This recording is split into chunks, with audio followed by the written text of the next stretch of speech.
దేవా అయితే ఇంక నీట్‌గా బతకాలి. ఇంక రౌడీయిజానికి వెళ్ళకూడదని చెప్పనని, ఇంక తను చదువుకున్న సర్టిఫికేట్‌లయితే తీసుకొని ఇంకా ఎళ్తాడు జాబ్ పర్పస్ మీద. ఇంక అక్కడికంతా ఎళ్ళిన ప్రతి దగ్గరకైతే పురుషోత్తం అయితే దేవాకి ఏ జాబు ఇవ్వకూడదు అన్నట్టుగా అందరిని ప్లాన్ చేస్తాడు. ఈ విధంగా దేవా వచ్చాడు మీ జాబ్ కోసం అని చెప్పనని అని ప్రతి ఒక్కరు కూడా పురుషోత్తంకి ఫోన్ చేస్తూ ఉంటారు. ఇంక అలా చేసి, ఇంకా నాకెక్కడ జాబు రాదు. ఎందుకంటే పురుషోత్తం అన్నయ్య చెప్పేసుంటాడు అని చెప్పని ఇంక దేవ అయితే నేను మిథున మొహాన్ని ఎలా చూడాలి అని చెప్పనని ఇంక తను చాలా బాధపడుతూ ఉంటాడు. ఇంక మిథున అయితే దేవ ఇంత టైం అయినా రాలేదు. ఎక్కడికెళ్ళాడో ఏంటో అని చెప్పని మిథున కంగారు పడుతూ ఉంటుంది.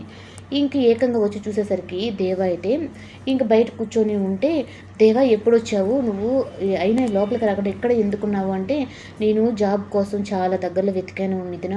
కానీ ఎవ్వరూ నాకు జాబ్ ఇవ్వట్లేదు" అని చెప్పనని అనేటప్పటికీ, అయ్యో! దీనికే ఇంత మాత్రం దానికే నువ్వు ఇంత బాధపడతావా?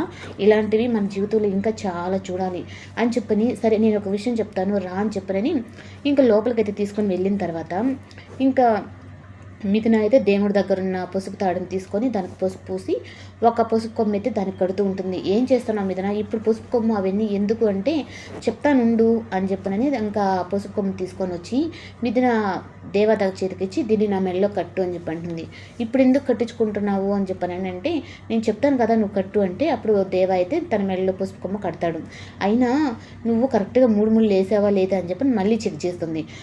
అయినా అప్పుడు నేనంటే ఇష్టం లేనప్పుడే నా మెడలో కరెక్ట్‌గా 3 ముళ్ళు వేసినోడివి ఇప్పుడు ఎందుకు ఎయ్యవా అని చెప్పని మళ్ళీ తమాషా తనని ఆ మూల నుంచి బయట రావాలని తను అలా మాట్లాడుతుంది.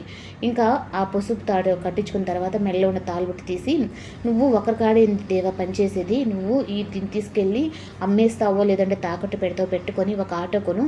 అప్పుడు ఆ ఆటోతో" అని చెప్పనంటే, "వద్దు మిథున ఇలా తాళ్ళు తీసుకొని చేయడం కరెక్ట్ కాదు" అంటే, "అయ్యో స్వామి నువ్వు దీన్ని తీసుకొని బాగుపడి నాకు చేసావు అంటే ఇలాంటివి 100 కొనిస్తావు కదా నాకు.